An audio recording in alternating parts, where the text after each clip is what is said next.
માવતર લાગે ને કાતો મારો અવતાર લાગે મારે ભગાઈ ભલે મારા માવતરના કામ આગળ શરીર આવી જાય ને આનાથી રોડું બીજું શું હોય છે પણ કેવું કે છે હવે તારું કે લઈને પરણાવશું તે જેવી ગાજરી ઢોળી ગુંજો ને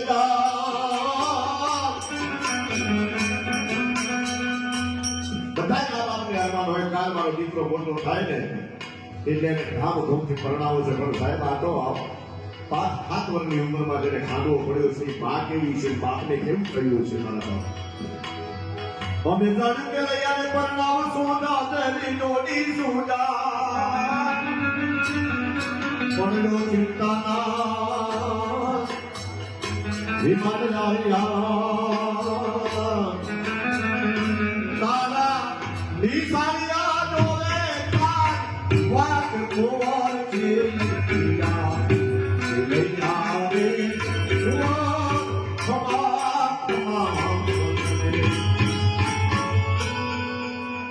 શિવાજી અને જનઈ મહારાજ સાહેબ કેવા લડડા હશે કે કેવી માગવું છે કેવી જનઈ થવું છે વિચાર તો કરો અત્યારે તો પેટમાં છોકરું હોય પાણીપુરી વાળા ત્યાં જઈને 50-50 દોઢ હળની ઉલાળતી હોય પછી હરિભાઈ શિવાજીની મહારાજની આશા કોણ રાખે મારા કોની ખુદી રગડા ઉતરતા હોય ભૈયા ભૈયા કરીને 50 દોઢ 500 ની પાણીપુરી ખાતા હોય એની પાસે શિવાજીની મહારાજની આશા કોણ રાખે મારા શિવાજી વાતી કરતો હતો ત્યારે શિવાજીને નીકળું કેમ નથી આવતી હમણાં જ હું ગાયો પેટમાં બોલીને સાંભળી જને રામ લક્ષ્મણની વાત કરીને સાંભળે પેટમાં જન બાળક હોય ઉદરની બાજુમાં કે પછી રામાયણ વાંચવી જોઈએ મહાભારત વાંચવું જોઈએ કાતો ગીતા સાંભળવાની ત્યારે શિવાજીને બાળકના દીકરાઓ પાસે સાયલેન્ટ નથી પાડતા ખેલૈયા જેવા દીકરા પોતાના માવતરના કામ આવી કરતા હોય ને સાહેબ આ ટૂંકમાં એક વાત કરી હતું એને સાંભળવા છે એ આપીને થાળ પણ ખરું છું 10 મિનિટ તમારે લઈ લઉં છું કે આ સાહેબ માનવ કેવા કામ કર્યા છે ને એને દુનિયા યાદ રાખે છે જીવનમાં એક કવિરાજ નીકળ્યા છે જંગલની વાડીમાં સાંભળજો જંગલમાં નીકળ્યા છે બરાબર કથામાં આવે છે અને કથામાં આવે આમ જોવે ને ઝાડવા બધા રોતા હતા લક્ષ્મણ બાબુ ઝાડવા રોતા હતા એટલે કવિ પ્રશ્ન કરો ઝાડવા તમે રોવો છો કે ત્યારે ઝાડવાએ જવાબ આપ્યો કે કવિરાજ અમે તમારી વેદનાની વાત કરીએ અમારી વેદનાની વાત તમને શું કરીએ કારણ કે કારણ શું છે બધા મારે રોવાનું અને ઝાડવા તેથી એમ કીધા હતા કે વન મેં ઉગ્યો પાસ રોટે લગી સારી બદલ આવી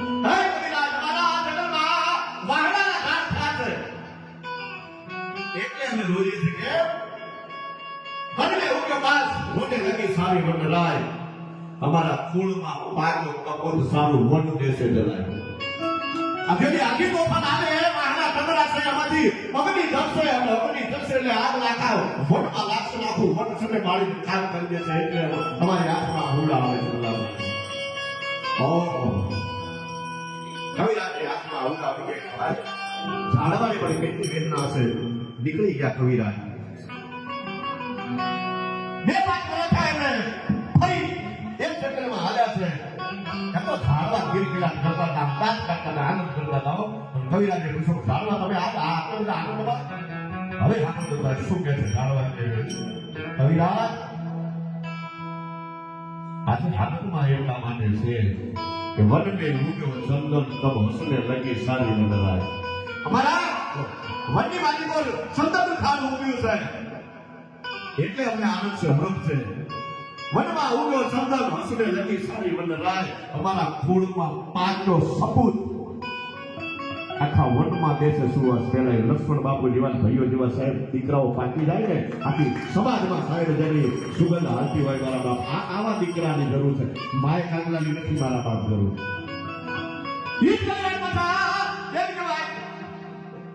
ગામનું નામ હતું બરાબર ઠાકુર મને બરાબર વડલા નીચે પાણી ઉભેલો કવિરાજ પોરું ખાવા માટે બેઠા છે અને ફૂલ ખાતા ખાતા આમ દૃષ્ટિ ગઈ નજર મંડાણી હતો પાળીઓ ઉભો હતો અને કવિરાજે તેથી કીધું લાયલા પાળિયાને પૂછું ખરા અહીંયા પાથરમાં કેમ ખોડાનો છે કવિ સાહેબ એને પૂછે પથ્થરમાં પ્રાણ પૂરી દે કવિ શું કે છે આ રીતે સાહેબ આ પ્રસંગો છે ને કાંઈ સમજદાર નાના હોય કાંઈક થોડું ઘણું ઉતરે અને એનું પાલન કરીને એના માટે છે આ રાકા આગળ આવો કહેવાય બાપ મરદાનગીની વાતો એની આજ પૂછું તને એ પાળિયા રે તારા દોલડા કેરી વાત રે તારા દોલડા કેરી વાત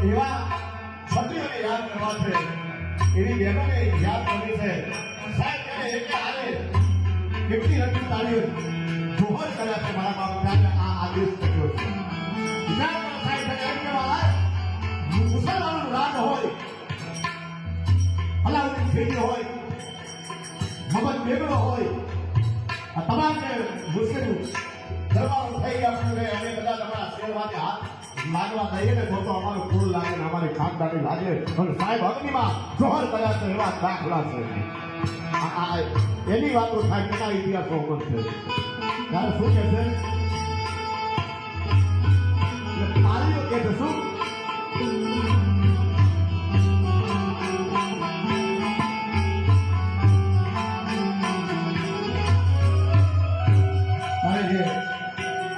રાજપૂત છે પાળીઓ બનેલો છે એ જવાબ આપે છો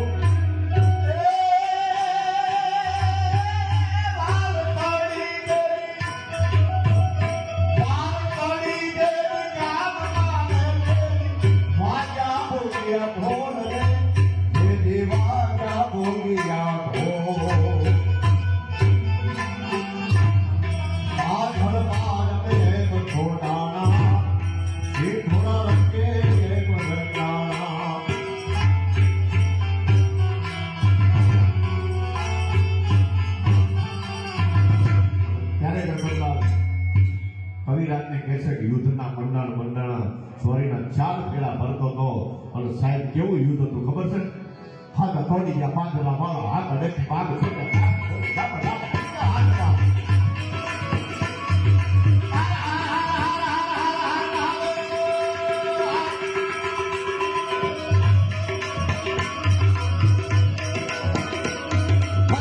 પાંદડા મારા હાથ અડેથી ભાગ છોકરા ભાગ બોલી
મારા બાપ ઉત્તર ગુજરાતની ધરતીની વાતો છે. મોજ આવે તો તાળીઓથી.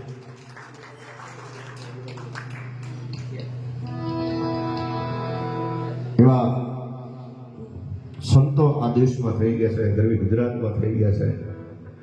જુનાગઢ ગરવો ગિરનાર છે ને એ તો આખો સાંભોળાથી ઘેરાયેલો છે સાહેબ. સિદ્ધ 84 જેના બેહના હોય, નવનાથ સિદ્ધ 84 જેના બેહના હોય,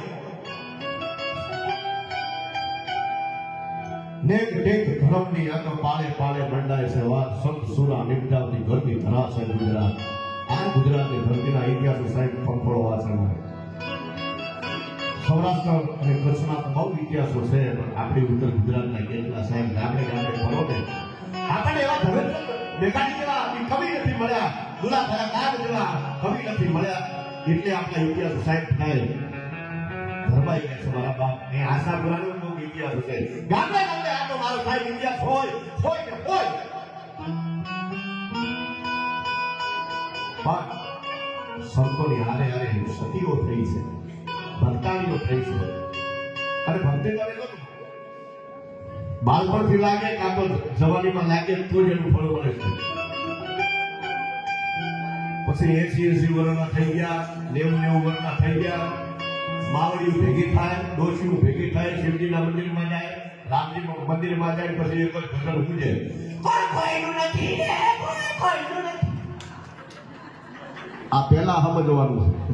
છેલ્લે બધાની ખબર પડે કોઈ કોઈનું નથી મારા વાળા. હા, પણ પહેલા જો આને પકડી લે, જેમ મીરાબાઈએ સાહેબ કૃષ્ણનું ભજન કર્યું છે. એ કેમ કે વાત કે રાત્રભરમાંથી જાન નીકળી છે. મીરાબાઈ કહે છે કે આ બા આ શું છે? ભરવાના છે, કરવા જાય છે, મારે લગ્ન કરવા છે, મારો વર કોણ છે? તેની કૃષ્ણની બોલતી હતી. મારે એટલું કીધું, મીરા તારો વર આ છે. અને ત્યાંથી સાહેબ જેને ગાંઠ વાળી દીધી હતી, હવે પરણું તો કૃષ્ણને પરણું, હવે બીજાને પરણાય નહીં સાહેબ. બાળપણથી જેને ગાંઠ વાળે કૃષ્ણ કૃષ્ણ કૃષ્ણ કરે સાહેબ, વિચાર તો કરો. અને ઈ દેવાળના મહારાણી ડગલા મારતી મારતી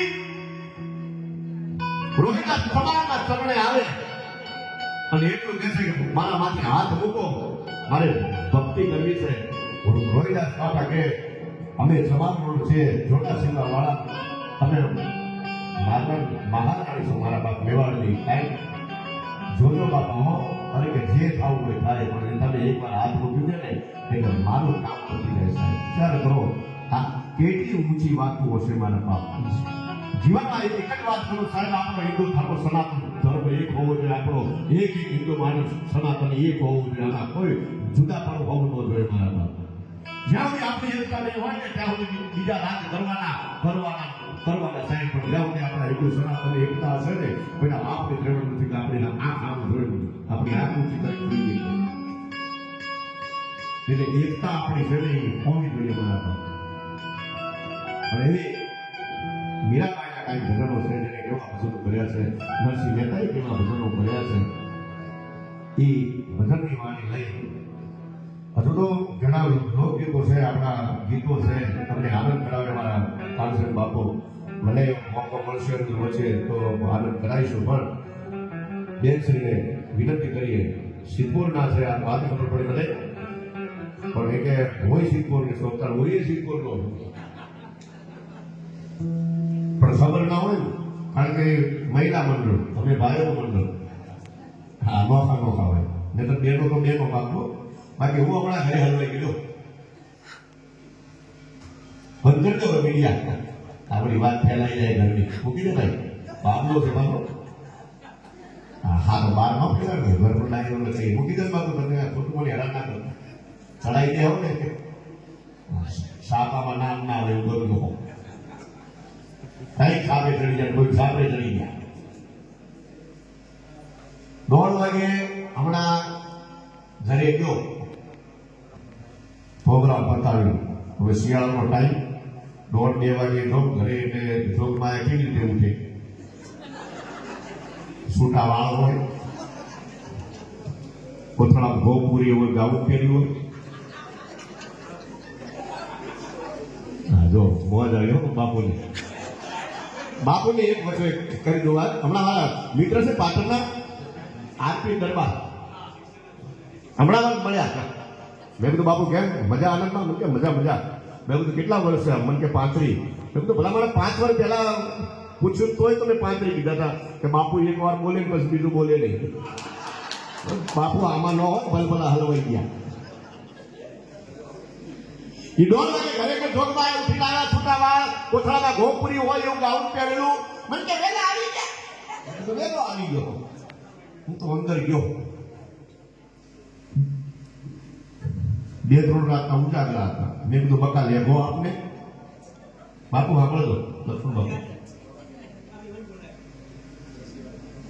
અત્યારે તો બકા શબ્દ જે આવે છે હાઈ વર નહીં બકા કે ઘરવાળી. મેં તો બકા લેગો આપને. એ લેગો લેવા માટે કબાટમાં હાથ નાખ્યો. બાપુ લાઈટ ગઈ.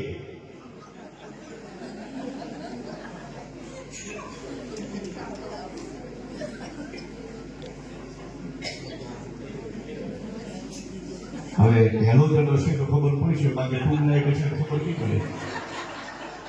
સમજાઈ ગયું? ખોટું ન કહેતો બાપુ. મેં બધું નાખો આ તો પાવર એવો કરો આપણો. બાપુ જેવો પાવર ઘરે રાખવું પડે.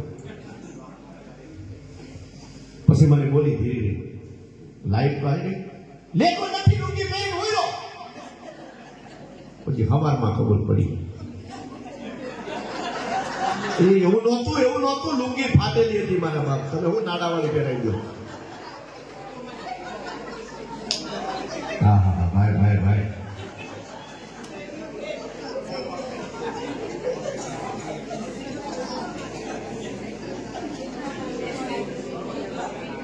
મજા છે બાપુ. દરબારની કે દરબારની મજા છે બાપુ. હા હમણાં આ તો હાલની વાત નથી, પહેલાની વાત છે. બાપુ કુંવરનો જન્મ થયો એટલે વાળદ હતો ને રમાડતો હતો બાપુ. હકાબાનો જોક છે લગભગ બધા સાંભળ્યો છે. હે મજા છે. કુંવરને વાળદ રમાડતો હતો. એમાં કુંવરને શરદી થયેલી, શેંડા આવી ગયા.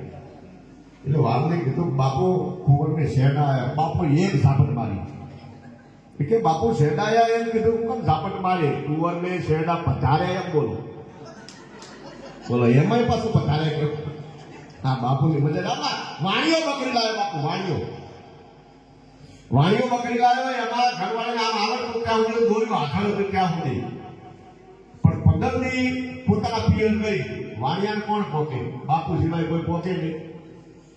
એટલે બોર્ડ વાણિયા છે ને બુદ્ધિ બહુ આપણે બાપુ. બોર્ડ 12 બોર્ડ મારી કે જે બકરી ધરવી લાવે એની 1000 રૂપિયા રોકડા. એટલે બોર્ડ વસતા માલધારી ભાઈ આમ જોઈ બોર્ડ 1000 રૂપિયા. વાણે કે છે આવો આપણે ધરવી આવીએ. વાણિયો કે લઈ ગયા ખરા તમે, પણ આપણી સળંગ છે. જો હું ઘરે આવી પરીક્ષા કરે બકરીની મોઢું ગાલ્યું તો પછી 1000 રૂપિયા નહીં મળે. પણ બકરી તમે જોજો ગમે એટલી ધરાયેલી હોય તો મોઢું નાખે. વાણીઓ બુદ્ધિ વાપરે. માલધારી ભાઈ આવે આખો દી ચડાય લો છે તમારી બકરી. વાણીએ એવું કર્યું, હાથમાં લીધો લસકો. તરત બકરી ગીરી ગીરી ગીરી ગીરી ગીરી ગીરી ગીરી ગીરી તરત મોઢું નાખ્યું. વાણી કે 1000 રૂપિયા ન મળે, હજુ બકરી ભૂખી છે. નીકળી ગયા. 8-10 જણા આમ આવીને ગયા. 8-10 દિવસ નીકળી ગયા. 12 દિવસ છેલ્લે બાપુ આવ્યા. લાવો સાહેબ હું ધરવી લાવું. 80 વર્ષના ડોહા હતા બાપુ. મોટી મોટી પોળો મૂછો.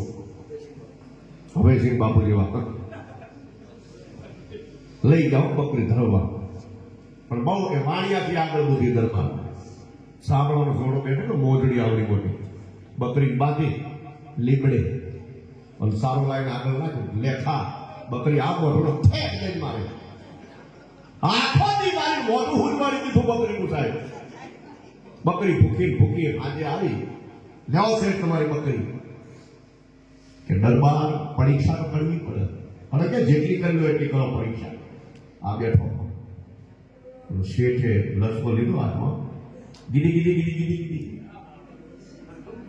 બકરીની આંખમાં આહું લાગે. દરબાર હામું જોવે, લસકા હામું જોવે, દરબાર હામું જોવે, ગીડી ગીડી ગીડી ગીડી બકરી આમ જોવે, પછી લસકા હામું જોવે. લાવો 8 રૂપિયા, આખો દી ભૂખી રાખી મજા લઈને દરબાર વગાડો તાળી તમારા માટે. લઈ જતો ઘેર કે પછી આવો, કારણ કે આમાં હું પછી આમાં ગાળો મારો વધારે થઈ જાય ને, મારે ટાઈમની પાબંદી હોય બાપુ, કારણ કે કલાકારોને ન્યાય આપવાનો હોય. એટલે આપણે બધા ફરી ટાઈમ મળશે તો મોજ કરીશું. બેનને વિનંતી કરીએ